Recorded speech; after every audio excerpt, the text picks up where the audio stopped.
Kalau balik pula daripada utara ke selatan, berhati-hatilah di antara laluan Bukit Tagar ke Bukit Beruntung. Tapi pada masa sama yang dia tak nak bawa laju tu, datang satu Alphard putih, sudah potong dua kereta ni. Kereta Myvi yang belakang tu dengan kereta dia. Cantik je dia potong warna Alphard putih ni. Tak sampai jarak 1 meter, Alphard ni sudah langgar divider dan terbabas.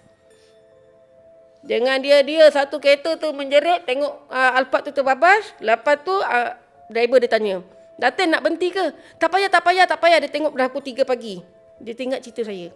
Apa cerita dia, Wan? Dia kata jalan. Tak apa. Saya sudah tahu lah apa yang berlaku ni, jalan. Dekat Bukit Tagar tu, dia sebenarnya antara Bukit Tagar dengan dekat dengan Bukit Beruntung ni, dia popular dengan satu cerita Alphard putih. Dia sebenarnya adalah dia terkenal dengan cerita Alphard putih terbabas ke, terbakar ke, ada aksiden ke, mati apa semua dalam tu. Yang pernah berlaku aksiden tu yang melibatkan kematian empat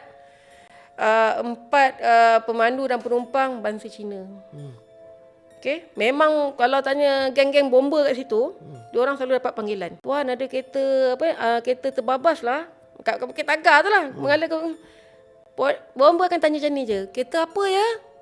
Kereta Alphard. Kalau dia berhenti, terbabar, berasap, dia akan nampak 4 orang meraung-raung atas dalam tu. Dia seorang wanita dewasa, driver dia dan 2 kanak-kanak lelaki.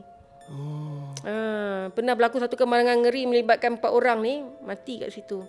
Dan sejak tu benda tu dia nasib rezeki masing-masing lah.